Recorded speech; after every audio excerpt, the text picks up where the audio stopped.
వసుదేవసుతం దేవం కంసచాణూరమర్దనం దేవకీ పరమానందం కృష్ణం వందే జగద్గురుం. ఓం శ్రీ రాధాకృష్ణాభ్యాం నమ. కృష్ణం వందే జగద్గురుం, అర్జునం వందే జగదేకవిందం. ఇప్పుడు మనకి త్వరలో గురుడు రేవతి నక్షత్రంలో మారబోతున్నాడు. ఎక్కడి నుంచి? మనకి ఉత్తరాభద్ర నక్షత్రంలో మీనరాశిలోనే ఉంటూ ఎప్పటి నుంచి అంటే మే 17, 2026 సంవత్సరం నుంచి రేవతి నక్షత్రంలోకి మారబోతున్నాడు. మరి ఈ మార్పు వల్ల ఏం జరుగుతుందంటే ఎప్పటి వరకు ఉంటాడండి అంటే అక్టోబర్ 9, 2026 సంవత్సరం వరకు ఉంటాడు. ఒక సిగ్నిఫికెంట్ 29-year కార్మిక్ సైకిల్ ని మీకు ఇవ్వబోతున్నాడు అనమాట. ఆ తర్వాత మనకి ఈ మార్పు వల్ల మనకి సాటర్న్, ఈ శని ఈ రేవతి నక్షత్రంలోకి మారడం వల్ల ఫైనాలిటీ వస్తుంది మీకు. అంటే ఏదైనా సరే ముగింపు, ఏది ఏ పని చేసినా సగంలో వదిలిపడేస్తూ ఉంటారు మీరు, ఆ గ్రహ ప్రభావం అన్నమాట. ఇప్పుడు ఫైనాలిటీ వస్తుంది. అలాగే చక్కగా స్పిరిచువల్ ట్రాన్సిషన్, ఎప్పుడు ఏకాంతంలో ఉండి ఆధ్యాత్మిక ఉన్నతిని మీరు పొందుతారు. అలాగే మీరు చక్కగా కార్మిక్ క్లోజర్ అవుతుంది, మీకు క్లీన్స్ అవుతుంది చక్కగా. ప్రతి ఒక్క ఇండివిజువల్ మీద, ప్రతి ఒక్క వ్యక్తి మీద ఒక గొప్ప ఇంపాక్ట్ వస్తుంది. అది ఎలా అంటే profound inner shifts and endings, startings endings అన్ని కూడా చక్కగా చేయగలుగుతారు. మరి ఇప్పుడు మనకి ఎక్కడున్నారు ఈ గ్రహస్థితి ఈ 2026 సంవత్సరం యాజ్ ఆన్ ఈ మే నెలలో మనం కనుక చూసుకుంటే మిగతాదంతా కూడా కుజుడు మే 11 తర్వాత మేషరాశిలోకి మారబోతున్నాడు. అలాగే మనకి రవి మే 15 తర్వాత వృషభ రాశి సంచారం చేస్తాడు, ప్రవేశిస్తున్నాడు. అలాగే చక్కగా మనకి బుధుడు మే 15 తర్వాత వృషభ రాశిలోకి వస్తున్నాడు. అలాగే శుక్రుడు మరి మే 14వ తేదీన మనకి శుక్రుడు చక్కగా మనకి ఈ యొక్క మిథున రాశిలోకి వస్తున్నాడు. అలాగే బుధుడు మే 29 తర్వాత రెండవసారి, మే నెలలో రెండోసారి అతను మిథున రాశిలోకి వస్తున్నాడు. దీనివల్ల ఏమిటండి మనకి అంటే ఇప్పుడు రెట్రోగ్రేడ్ లో లేడు మనకి సాటర్న్. ఎలా ఉన్నాడు, ఎక్కడున్నాడు? 15 డిగ్రీల మనకి మీన రాశిలో శని ఉన్నాడు. అలాగే కేతువు 11 డిగ్రీల సింహరాశిలో ఉన్నాడు. రాహు 11 డిగ్రీల కుంభరాశిలో ఉన్నాడు. మరి మనందరికీ కూడా యాజ్ ఆఫ్ మే 2, 2026 సంవత్సరాన్ని కనుక మనం తీసుకుంటే మనకి ఈ యొక్క శని వక్రించి లేడు. కాబట్టి ఈ ఎప్పుడండి ప్రారంభించాడు మీనరాశిలో కంటే 2023 సంవత్సరంలో ప్రవేశించి అర్లీ 2026 సంవత్సరం వరకు కూడా అతను అందులోనే ఉంటాడు మీనరాశిలో, డైరెక్ట్ మోషన్ లో. ఇప్పుడు కరెంట్ మోషన్ ఏంటంటే ప్రస్తుతానికి డైరెక్ట్ ఫార్వర్డ్ లో ఉన్నాడు. తర్వాత నెక్స్ట్ రెట్రోగ్రేడ్ రాబోతున్నాడు సాటర్న్. జూన్ 2026 సంవత్సరం నుంచి స్టార్ట్ అవుతాడు రెట్రోగ్రేడ్. స్టార్ట్ అయ్యి నవంబర్ 2026 సంవత్సరం వరకు కూడా అక్కడే ఉంటాడు అనమాట, రెట్రో వక్రించి ఉంటాడు. దీనివల్ల ఏమవుతుందంటే మనకి అప్కమింగ్ 2026 సంవత్సరం ఈ యొక్క వక్రించడం వల్ల ఇమోషనల్ హీలింగ్, కార్మిక్ క్లోజర్, ఆ తర్వాత ఎవాల్యుయేటింగ్ బౌండరీస్ ఇన్ మీనరాశిలో, పైసెస్ లో ఇవన్నీ కూడా చేయడం జరుగుతుంది. అలాగే మనం మే 2026 సంవత్సరాన్ని కనుక మనం చూసుకున్నట్లయితే ఫీచర్స్ మనం చూసుకున్నప్పుడు హై ఎనర్జీ ప్లానెటరీ యాక్టివిటీ ఉంటుంది.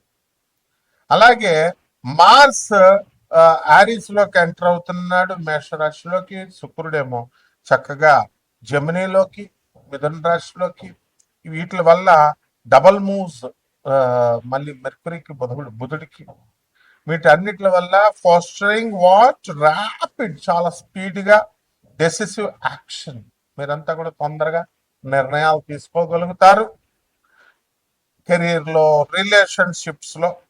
అలాగే చక్కగా కీ షిఫ్ట్స్ ఉండడం వల్ల మే నెలలో మే 11న కుజుడు మీనరాశిలోకి, మేషరాశిలోకి, శుక్రుడు మే 14 నుంచి వృషభ రాశి, మిథున రాశిలోకి, ఆ విధంగా వృషభ రాశిలోకి మే 15 తర్వాత మనకి ఈ యొక్క రవి చేరడం, వీటిలన్నిటి వల్ల కూడా మీకు ఇంపల్సివ్ డెసిషన్స్ తీసుకుంటారు. రెండు, యాక్సిలరేటింగ్ యాక్టివిటీ చాలా స్పీడ్గా చేస్తారు మీరు, ఇంతవరకు స్లోగా ఉన్నటువంటి వాళ్ళు. అండ్ డ్రైవ్ కూడా బాగుంటుంది.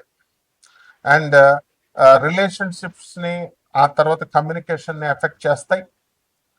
అలాగే ఫోకస్ ఆన్ స్టెబిలిటీ మీద, స్థిరత్వం మీద, రిసోర్సెస్ మీద మీరు ఎక్కువగా స్థిరత్వం వస్తుందన్నమాట.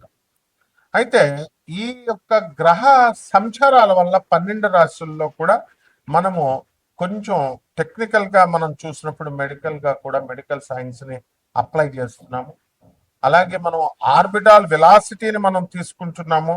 ఇప్పుడు ఆర్బిటాల్ వెలాసిటీని మనం తీసుకున్నప్పుడు గురుడు ఎక్కడున్నాడండి, first half of this 2026 year అంతా కూడా కర్కాటక రాశిలో ఉండి చాలా చక్కగా మంచి లక్ని, మీకు లక్ని, గ్రోత్ని ఇన్ఫ్లుయెన్స్ చేస్తాడు ఆ తర్వాత కంటే కూడా.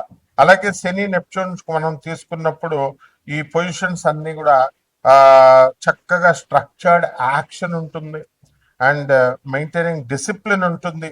ఇవన్నీ కూడా వస్తాయన్నమాట. దీనివల్ల మనకి అంతేకాకుండా మనకి అనారోగ్యాలు ఉంటాయి. మానవుడు అన్న తర్వాత రోగాలు అనేటటువంటి కామన్ అండి. సో కొన్ని రాశుల వారికి ప్రత్యేకించి ఇది కోట్ల మందికి కామన్ ప్లాట్ఫామ్ మీద మనం చెబుతున్నాం కాబట్టి అందరికీ అలాగే జరగాలని లేదు, బట్ ఇన్ జనరల్ జరుగుతుంది. మీరు వ్యక్తిగతంగా తెలుసుకోవాలంటే వ్యక్తిగత జాతకంలో చూస్తే మనకి ఏ రోగాలు వస్తాయి, ఎలా వస్తాయి అనేది తెలుస్తుంది. ఇన్ జనరల్ ఈ కాంబినేషన్స్ వల్ల హ్యూమన్ పాపిలోమా వైరస్ వస్తుంది, హెచ్పివి అనడానికి కొంతమందికి. అలాగే ఇది చాలా హైలీ కంటాజియస్ అనమాట. తర్వాత ఇది కామన్గా ఇది సెక్షువల్లీ ట్రాన్స్మిటెడ్ డిజీజ్ అనమాట. హెచ్ఐవి, గనేరియా, సిఫిలిస్ ఇలాంటి వ్యాధుల్లాగా, మరి ఎయిడ్స్ అట్లాగా. సో ఇటువంటి వెనీరియల్ డిసీజెస్ అంటాం వీటిని. సో ఇటువంటి ఇన్ఫెక్షన్ అనేటటువంటిది ఇట్ ఎఫెక్ట్స్ అనమాట స్కిన్ని, ఆ తర్వాత మ్యూకోసల్ సెల్స్ని. నెక్స్ట్ దగ్గరగా విత్ నియర్లీ అన్ని కూడా సెక్సువల్లీ యాక్టివ్ పీపుల్ ఎవరైతే ఉంటారో అటువంటి వాళ్ళకి కాంట్రాక్టింగ్ ఇట్ అట్ సమ్ పాయింట్లో తగలడానికి అవకాశాలు ఉంటాయి. కాబట్టి ఈ విషయాల్లో మాత్రం చాలా స్ట్రిక్ట్గా జాగ్రత్తగా ఉండండి. అండ్ చాలా ఇన్ఫెక్షన్స్, ఇక మిగతా కొన్ని రకాల ఇన్ఫెక్షన్స్ వస్తాయి, ఈ ఇన్ఫెక్షన్ కాకుండా వీటికి అన్ని కూడా సిమ్టమ్స్ ఉండవు ఇవన్నీ కూడా. సో వాటిలంతటికి అవే రిజాల్వింగ్ ఆన్ దర్ ఓన్, వాటిలంతటికి అవే సాల్వ్ అయిపోతాయి. బట్ హైలీ రిస్క్ టైప్స్ మనకి ఉంటాయన్నమాట. సో ఇవన్నీ కూడా జెనిటల్ గా మనకి వాట్స్ అని, క్యాన్సర్స్ అని, ఇలాంటివన్నీ కూడా రావడానికి అవకాశం ఉంటుంది. పర్టికులర్ గా of the cervix and anus and throat, వీటిల్లో ఎఫెక్ట్ అవ్వడానికి అవకాశాలు ఎక్కువగా ఉంటాయి. అలాగే దీనికి ప్రివెన్షన్ ఒకటే మార్గం అండి. ప్రివెన్షన్ ఇస్ ఓన్లీ కీ అనమాట. అండ్ ప్రైమర్లీ త్రూ వ్యాక్సినేషన్ తీసుకోవాలి అండ్ రెగ్యులర్ స్క్రీనింగ్స్ చేసుకుంటూ ఉండాలి. కాబట్టి ఈ మోస్ట్ ఇన్ఫెక్షన్స్ అని ఇవన్నీ కూడా నేను మొట్టమొదటిగా చెప్పినటువంటి అన్ని కూడా అసిమ్టోమాటిక్ గా వస్తాయి. ఎందువల్ల కేతు సింహరాశిలో, రాహు కుంభరాశిలో ఉన్నప్పుడు సిమ్టమ్స్ అసలు కనబడినప్పుడు. And it will be cleaned by the immune system within 2 years లో క్లియర్ అయిపోవడానికి అవకాశాలు ఉంటాయి. కరెక్ట్ గా అప్పటికే ఈ మేన రాశికి నుంచి 2.5 సంవత్సరాలు మేషరాశిలోకి వచ్చి అక్కడ ఇంకొక 2 నెలలు మార్చి 2027 వరకు మేన రాశిలో ఉండడం జరుగుతుంది శని. అలాగే ఓఎస్ ఆడవాళ్ళకి, మరి ఇటువంటి వాళ్ళకి అందరికి కూడా కొంతమందికి కొన్ని రాష్ట్రాల వారికి ఈ కాంబినేషన్ వల్ల పాలిసిస్టిక్ ఓవరీ సిండ్రోమ్ అంటాం దాన్ని, పిసిఓఎస్ ని. మరి ఇది కామన్లీ హార్మోనల్ ఇది అండ్ మెటబాలిక్ డిజార్డర్ ఇది. సో ఇవన్నీ కూడా people who are with ovaries, ఈ ఓవరీస్ ని ఎఫెక్ట్ చేస్తాయి ఇవి డ్యూరింగ్ దర్ రిప్రొడక్టివ్ టైం అన్నమాట, periods years. And irregular periods రావడము, నెక్స్ట్ ఎక్సెస్ ఆండ్రోజన్ లెవెల్స్ ఇవన్నీ కూడా ఉండడం, మేల్ హార్మోన్స్ ఇవన్నీ. అండ్ అలాగే స్మాల్ ఫ్లూయిడ్ ఫిల్డ్ సిస్ట్స్ ఉంటాయి, అదే ఫాలికల్స్ అంటాం, ఆన్ దిస్ ఓవరీస్ మీద ఏర్పడడానికి అవకాశాలు ఉంటాయి. అండ్ హార్మోనల్ ఇంబ్యాలెన్స్ మనం ఎక్కువ చూస్తాం, హై లెవెల్స్ ఆఫ్ ఆండ్రోజన్స్ చూస్తాము, లైక్ టెస్టోస్టిరోన్. ఇవన్నీ కూడా డిజర్వ్ చేస్తాయి మెన్స్ట్రువల్ సైకిల్ని. So it's leads to irregular గా పీరియడ్స్ మీకు రావడానికి లేదా మిస్డ్ పీరియడ్స్ రావడానికి అవకాశాలు ఉంటాయి. సో ఇక్కడ మనం జూపిటర్ యొక్క కాంబినేషన్ తీసుకున్నప్పుడు, వెలాసిటీని మనం తీసుకున్నప్పుడు, మనము దాని ఆర్బిట్ లో కానీ అలాగే దాని యొక్క అట్మాస్ఫియర్ లో కానీ మనం తీసుకున్నప్పుడు మనం దాన్ని మెజర్ చేస్తాం. ఎలాగంటే Doppler spectroscopy, next radio science tracking and cloud tracking techniques తో చేసి ground based instruments like Fourier transform spectrometers వాడతాము. ఎగ్జాంపుల్ జోవియల్ అనేది. అలాగే ఎస్ప్రెసో స్పెక్ట్రోగ్రాఫ్ మెజర్, దీని నుంచి డాప్లర్ షిఫ్ట్స్ నాసా ఉపయోగిస్తుంది, నాసా జూనో మిషన్ అంటాం. దీనివల్ల deep space network antennas to track radio signals అనమాట. సో దీని నుంచి మనం ఆర్బిటాల్ వెలాసిటీ ఆఫ్ జూపిటర్ మనం తీసుకున్నప్పుడు as on this date 13.06 kilometres per second ఉంది. And determined by tracking its orbit and the sun, around the sun. So ఈ విధంగా ఇదంతా కూడా జ్యోతిష్యం అంటే ఏదో 4వ ఇంట్లో రాహు, 3వ ఇంట్లో శని, ఏమన్నా నాకు బాగుంటుందండి, మా ఆయన మేము కొట్టుకుంటున్నామండి, ఇలా చేసేసారు ఆస్ట్రాలజీ. మళ్ళీ అట్లా కాదమ్మా, చాలా సైంటిఫిక్ ఇది. నేను చక్కగా ఈ యొక్క సైంటిఫిక్ గా బాగా చదువుకున్నటువంటి వాళ్ళకే కాకుండా చదువులేనటువంటి వాళ్ళకు కూడా మనం సంప్రదించవచ్చు మీరు చక్కగా. కాకపోతే మీరు అండర్స్టాండ్, జెన్యూనిటీకి దగ్గరగా ఉంటుంది. మనం ప్రిసైజ్ గా నాసాస్ లైవ్ రిపోర్ట్స్ ని బట్టి నేను చూసి చెప్పడం జరుగుతుంది. కాబట్టి మీరంతా కూడా నాటి ప్రెడిక్షన్స్ అన్ని కూడా అక్యురేట్ గా ఉంటాయి, ఆ తర్వాత ప్రిసైజ్ గా ఉంటాయి. సో దానివల్ల మీరు చూసుకోండి.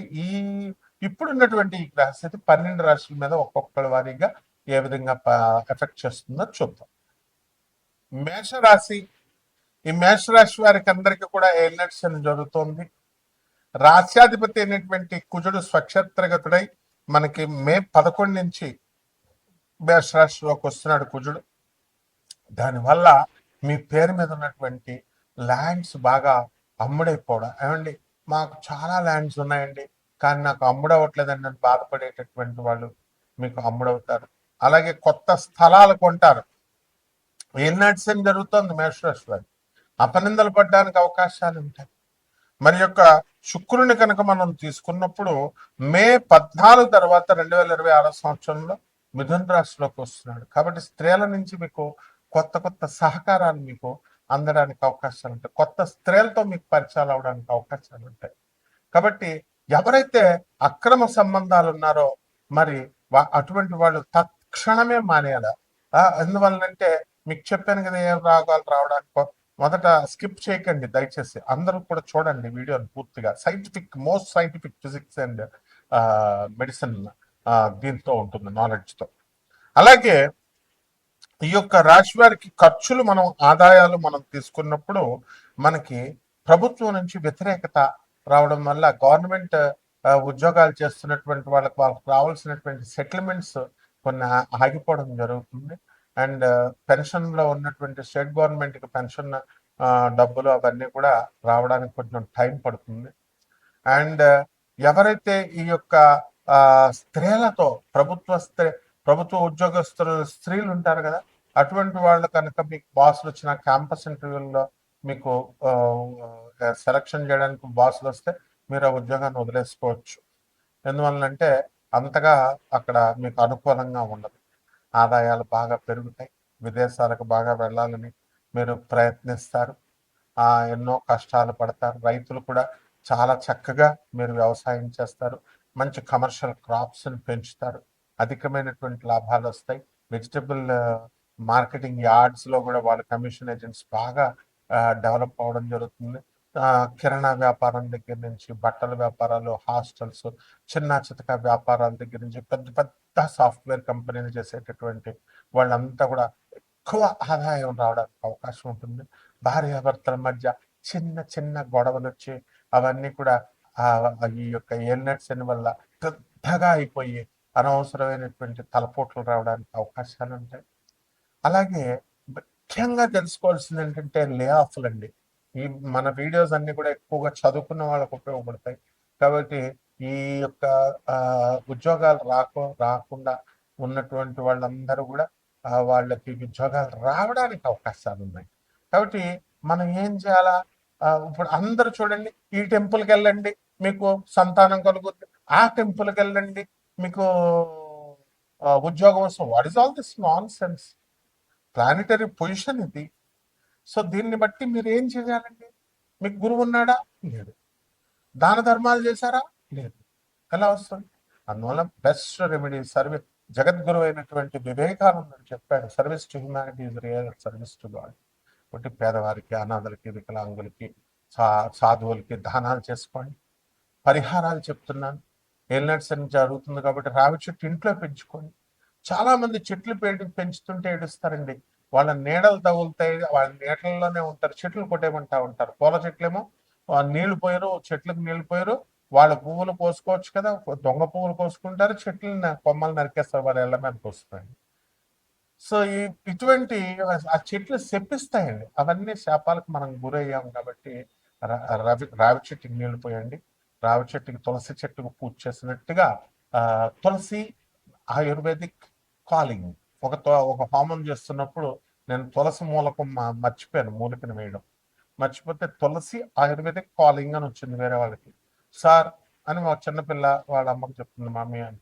అప్పుడు విని నేను ఒక తులసి అమ్మవారికి గుర్తు చేస్తుందని వెంటనే వేసాం. It's a miracle. అంతేగాని మెరాకల్స్ ఎలా ఉన్నా వాళ్ళకి ఎంతకీ విచిత్రం ఏంటంటే తులసి ఆయుర్వేదిక్ వాళ్ళు ఎవరో తెలియదంట. సో ఈ విధంగా రావి చెట్టు పెంచుకోండి చక్కగా. శనీశ్వరుడు ఓం శనేశ్వరాయ నమః అంటూ జపం చేసుకోండి. ఆంజనేయ స్వామి వారికి చేసుకోండి. శుభమస్తు.